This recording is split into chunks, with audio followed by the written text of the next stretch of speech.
50대 주부로 보이는 한 아주머니가 병원을 찾아오셨어요. 좌우 볼에 빨갛게 화상이 입은 채로. 의사 선생님이 묻죠. 어쩌시다가 이렇게 되셨습니까? 집에서 다리미질을 하는데 갑자기 전화벨 소리가 울려서 다리미가 전화인 줄 알고 자꾸 전화를 받다가 이렇게 화상을 입었다 합니다. 한쪽이 화상을 입었으면 반대쪽 왼쪽으로 화상을 입지 않아야 되는데 왜 그러셨습니까? 또다시 전화벨이 울리는데 잊어버리고 그만 왼쪽으로 이렇게 전화를 받다가 다리미에 대어서 이렇게 되었습니다. 사람의 망각이 나이가 들어갈수록 심해지는 법인데요. 오늘 행복한 하름 축제라는 날, 약속한 날 잊지 않고 나오신 새가족 여러분께 정말 감사합니다. 한 번 더 우리 박수로 환영할까요? 잘 오셨습니다. 출판된 지 5일이 된 따끈따끈한 책이 있습니다. 눈 감으면 보이는 것들이라는 책입니다. 저자는 신순규 씨입니다. 1967년 서울에서 태어난 그는 9살 때 실명을 하게 됩니다. 그 어린 나이에요. 녹내장과 망막 분리로 시력을 잃어버리게 됩니다. 아버님 친구께서 안과 의사 선생님이셨어요. 그 안과 선생님께서 아버님에게 부탁하기를, 그때는 예수님을 안 믿을 때거든요. 다른 건 몰라도 다른 종교 말고 기독교를 믿어야 이 아이의 희망이 있다. 그래서 서울 맹학교를 다니면서 거기서 친구들과 어울려 예수님을 믿게 됩니다. 그리고 이 예수님 때문에 그에게 찾아온 인생의 좌절과 이 절망을 이기게 되죠. 이 책의 213쪽에 보면 그는 이렇게 말합니다. 내 마음에 다가오는 수많은 절망, 이 내 마음을 다스리는데 가장 큰 힘이 된 것은 역시 신앙이었다. 맞습니다. 신앙생활은 우리에게 영생을 주기도 하지만 이 땅의 삶의 문제를 헤쳐나갈 용기도 줍니다. 오늘 오신 분들에게 그 은혜가 있기를 바랍니다. 그는 13살에 미국 순회 공연을 맹학교 아이들과 함께 떠나게 돼요. 여러 곳을 다니다가 오브브록 맹학교에 공연을 하게 될 때 그 학교에 초청을 받아요. 어린 나이에 유학을 가게 되는데 준비하는 과정 때문에 15살에 미국으로 갑니다. 하나님께서 이 아이에게 정말 좋은 사람들을 만나게 해주셔서 그가 비록 시각장애인이지만 그의 인생이 정말 복되게 사는 길이 열리게 됩니다. 고등학교를 졸업할 때는 전교 5등으로 졸업하게 됩니다. 여러분이 놀라실 때 저는 굉장히 고마워요. 졸지 않고 듣고 있다는 사실이죠. 그리고 입학 지원을 했는데 하버드, 프린스턴, MIT 막 이런 데서 펜실베니아 대학에서 합격 통지서를 받게 됩니다. 그 중에 아주 성적이 좋은 학생들에게 전미 장학금과 벤저민 프랭클린 장학금을 받게 되는데 하버드에서 받게 돼요. 그래서 하버드에 진학하게 됩니다. 그는 거기서 심리학을 공부하고 그 다음에 MIT에 가서 석사과정을 마치고 그리고 박사과정을 공부하게 되었습니다.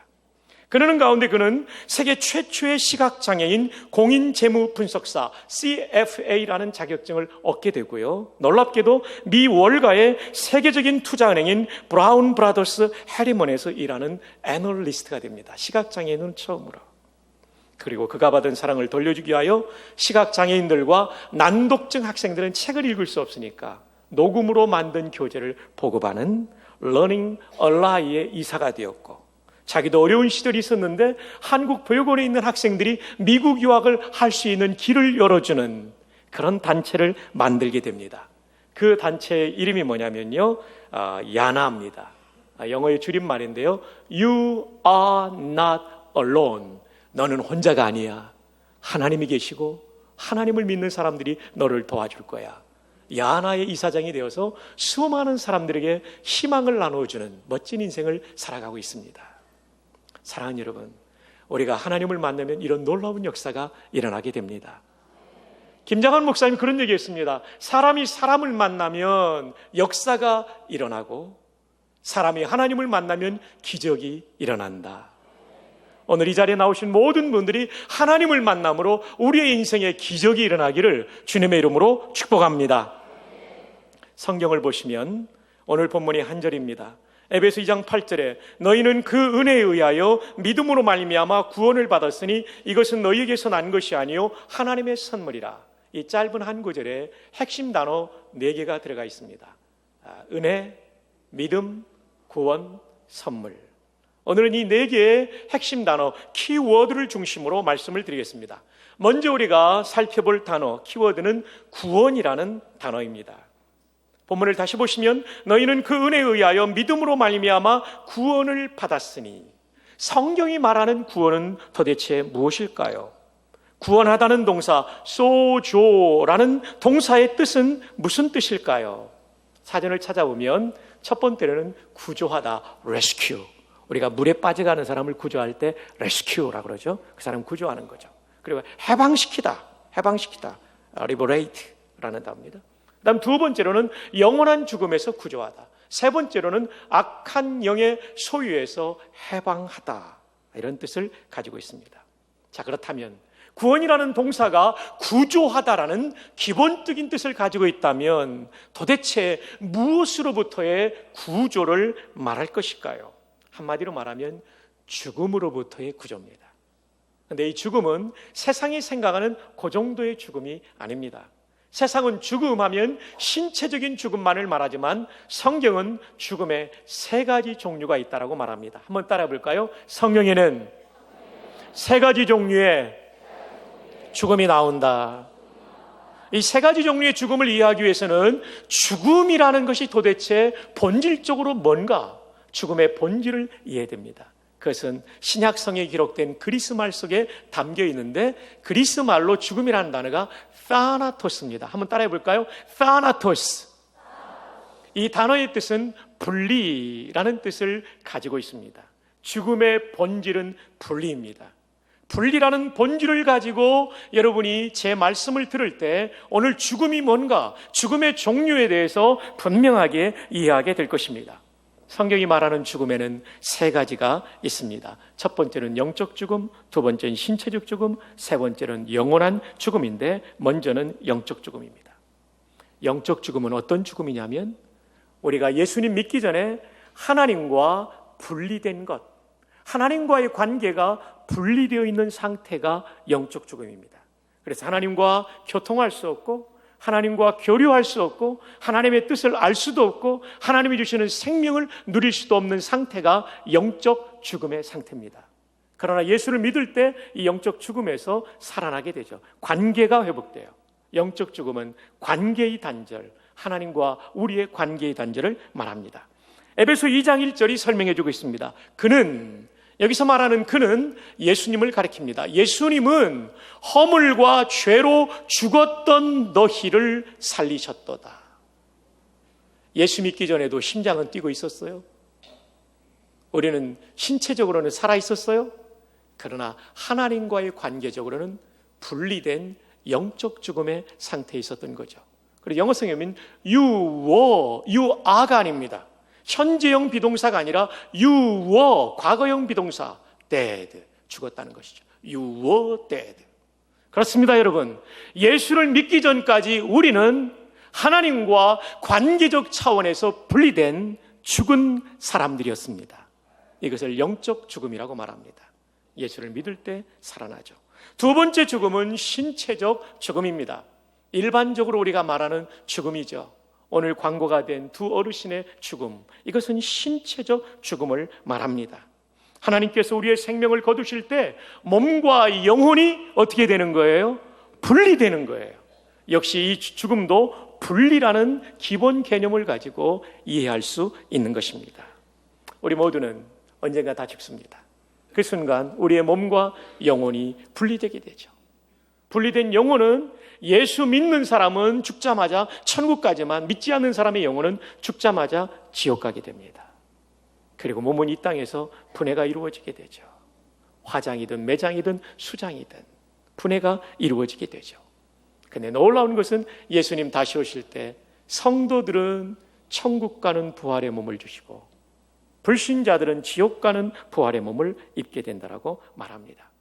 어쨌든 두 번째 죽음은 신체적 죽음입니다. 히브리서 9장 27절, 한 번 죽는 것은 사람에게 어떻게 진 것이라고요? 정해진 것이요. 우리 모두는 그래서 신체적 죽음을 당하게 되는 것입니다. 세 번째 죽음은 영원한 죽음이 있습니다. 이것은 지옥에 들어가서 하나님과 영원히 뭐 되는 거예요? 분리되는 거예요.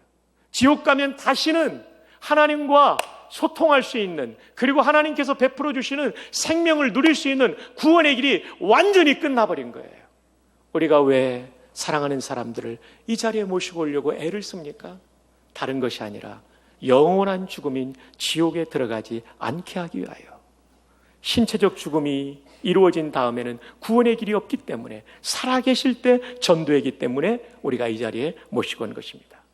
영원한 죽음은 없어지는 게 아닙니다. 지옥에 가서 영원히 형벌받는 것, 하나님과 영원히 분리되었기 때문에 죽음이라고 부르는데, 영원히 분리되었기 때문에 영원한 죽음이라고. 지옥에서 의식이 살아있는 가운데 형벌받는 것, 이것이 영원한 죽음입니다. 죽음은 소멸이 아니라 분리입니다.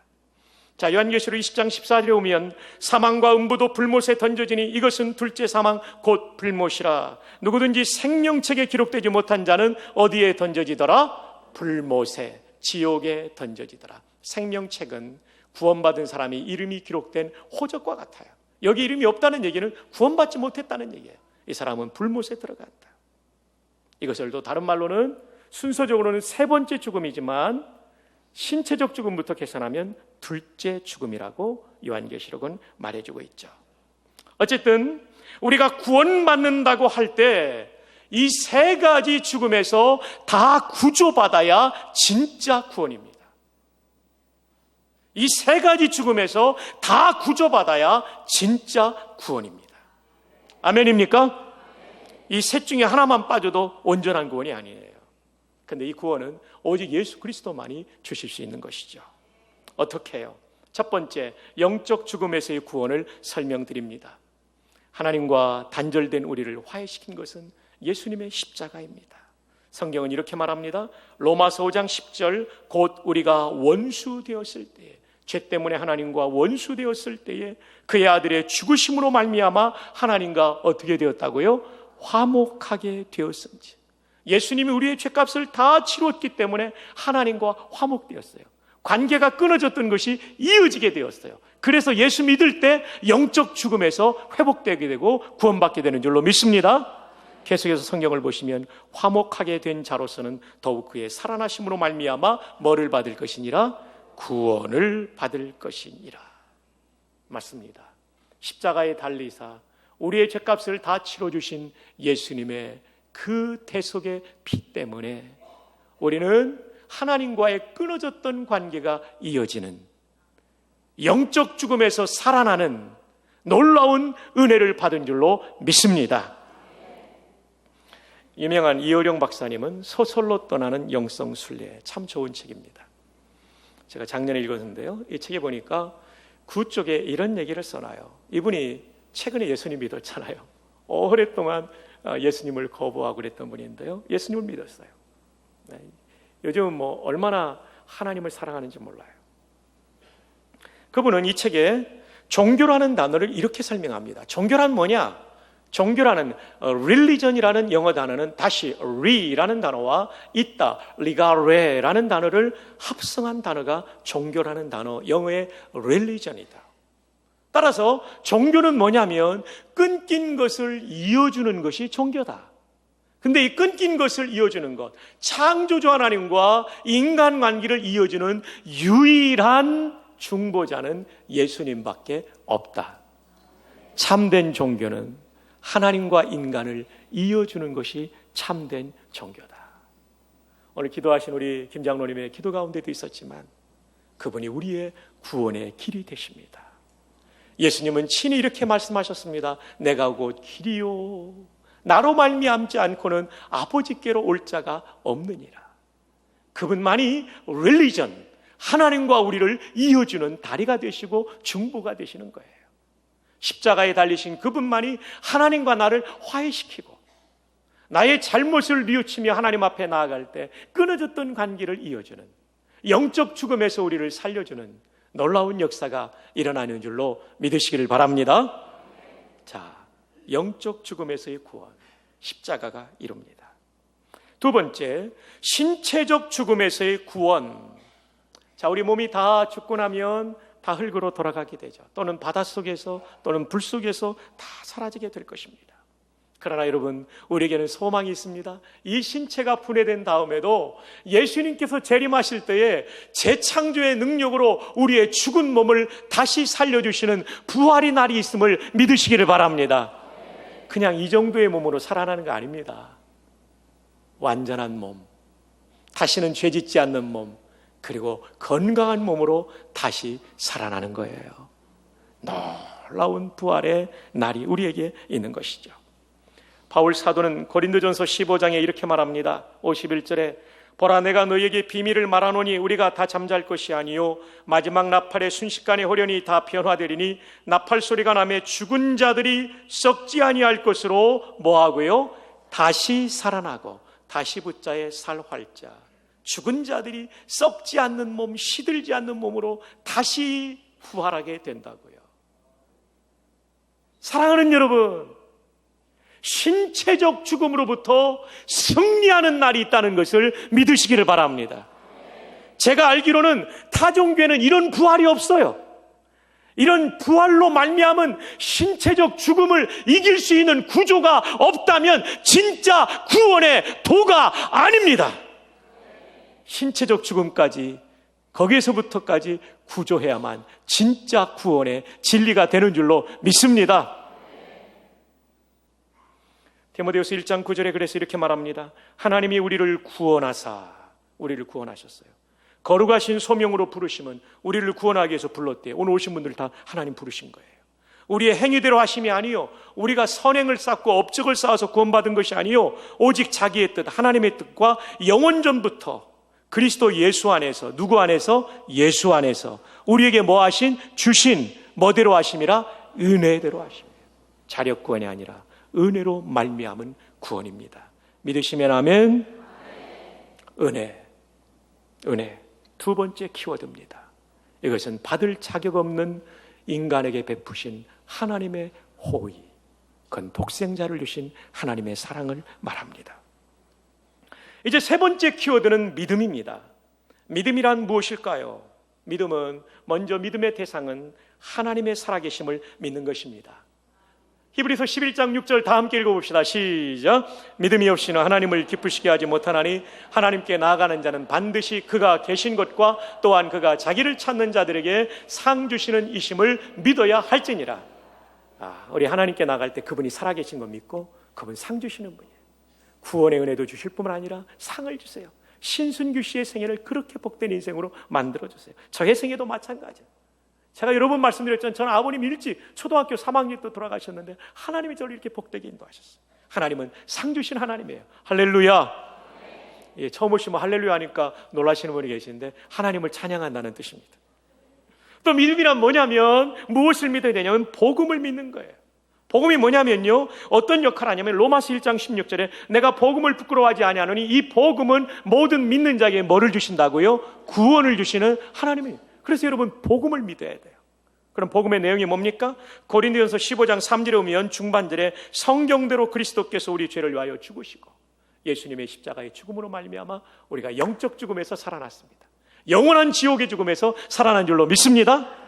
뿐만 아니라 4절 중반절에 오면 성경대로 사흘 만에 다시 살아나서 예수님의 부활 때문에 우리가 신체적 죽음에서 부활하게 되는 줄, 살아나는 줄, 구조받게 되는 줄 믿습니다. 복음이 뭡니까? 십자가와 부활. 십자가 때문에 영적 죽음에서 살아나고 영원한 죽음에 들어가지 않고 그리고 부활 때문에 신체적 죽음에서 구조받는 거예요. 그래서 이 구원이 전인적 구원, 온전한 구원이 되는 것이죠. 타종교에 없는 것입니다.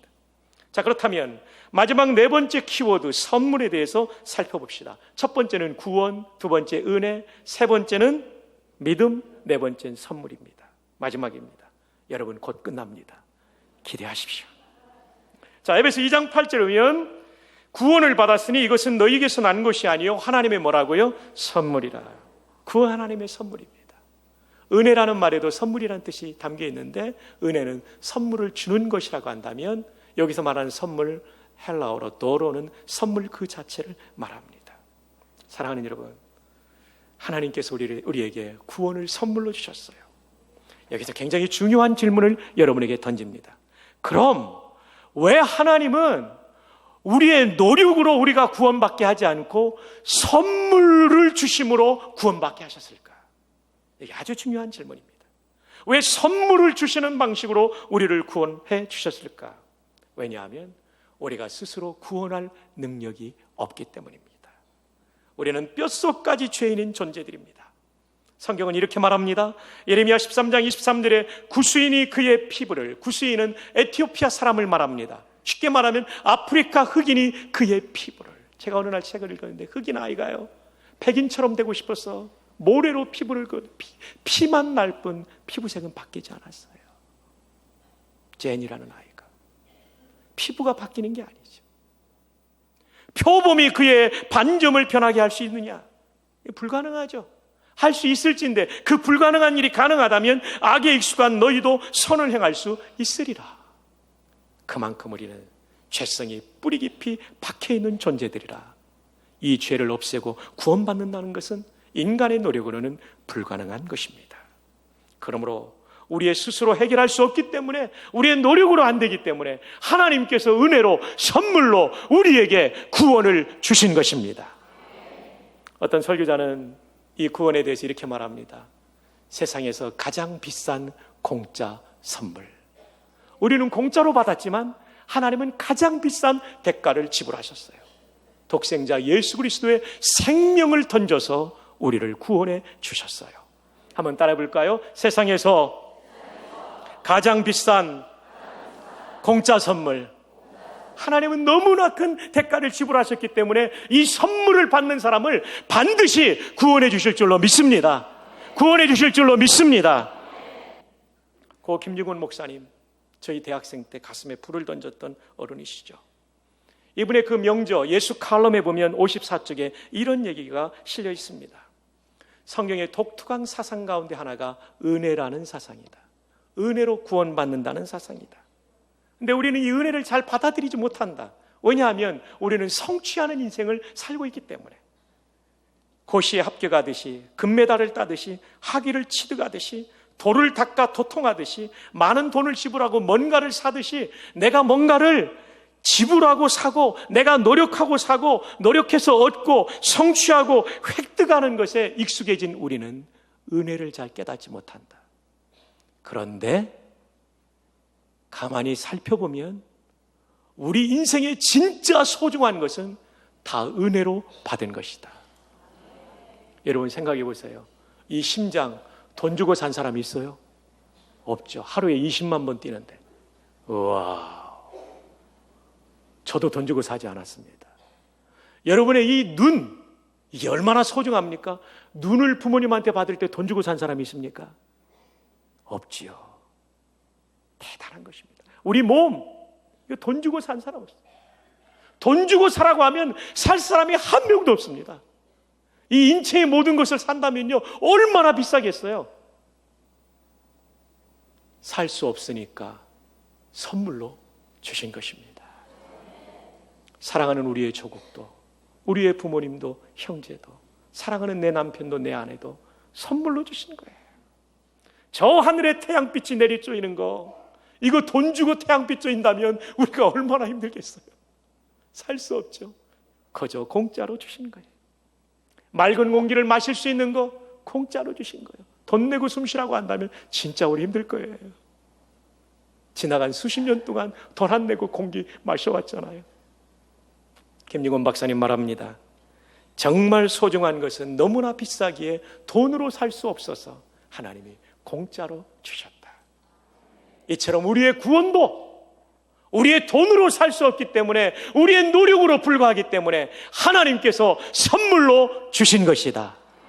이게 은혜다라고 말합니다.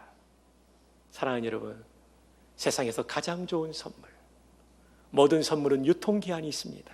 1년, 10년. 그러나 영원히 유통기한이 종료되지 않는 구원이라는 선물을 오늘 받을 수 있기를 바랍니다. 그리고 인간의 가장 중요한 영적, 신체적, 영원한 죽음으로부터 나를 구조하는 이 구원을 꼭 받을 수 있기를 바랍니다. 1892년 이 얘기를 드리고 오늘 말씀을 마치려고 합니다. 미국의 조지 윌슨이라는 사람이 우체국에 들어가서 강도 행각을 벌이다가 사람을 죽이게 됩니다. 그는 재판에서 결국은 교수형을 언도받게 됩니다. 근데 이 사람은 평소에는 아주 좋은 이웃이었기 때문에 친구들과 이웃들이 탄원서를 백악관에 제출하면서 그 당시 제7대 대통령이었던 앤드류 잭슨 대통령, $20 지폐에 나오는 주인공입니다. 이분으로부터 사면장을 받았어요. 그리고 드디어 보안관이 말하는데 이 사람이 사면을 거부합니다. 보안관이 난처해졌죠. 백악관이 열리게 되었고 백악관에서는 대법원에 이것을 의논하게 되었습니다. 그때 대법원장 존 마샬은 다음과 같이 최종 판결을 하였습니다. 사면장은 한 장의 종이일 뿐이며 그 종이의 가치는 전적으로 관계된 사람의 수락 여부에 달려 있다. 결국 조지 윌슨은 대통령의 사면장을 받았음에도 불구하고 거부함으로써 교수형에서 처형되게 되었습니다. 하나님께서 이미 예수님을 통하여 인간 구원에 대한 모든 일을 준비하셨습니다. 우리는 그것을 믿음으로 받아들이면 됩니다. 대통령의 사면장보다도 더 강력한 약속, 하나님의 아들 예수님의 피로 쓴 사면장이 우리에게 주어졌습니다. 그것을 받아들이는 사람에게 영원한 생명이 있습니다. 오늘 새로 오신 귀한 여러분, 부디 하나님이 주시는 이 사면장을 받아들일 수 있기를, 수락하실 수 있기를 주님의 이름으로 축복합니다. 이 놀라운 구원의 역사가 한 분 한 분에게 그대로 이루어지기를 바랍니다.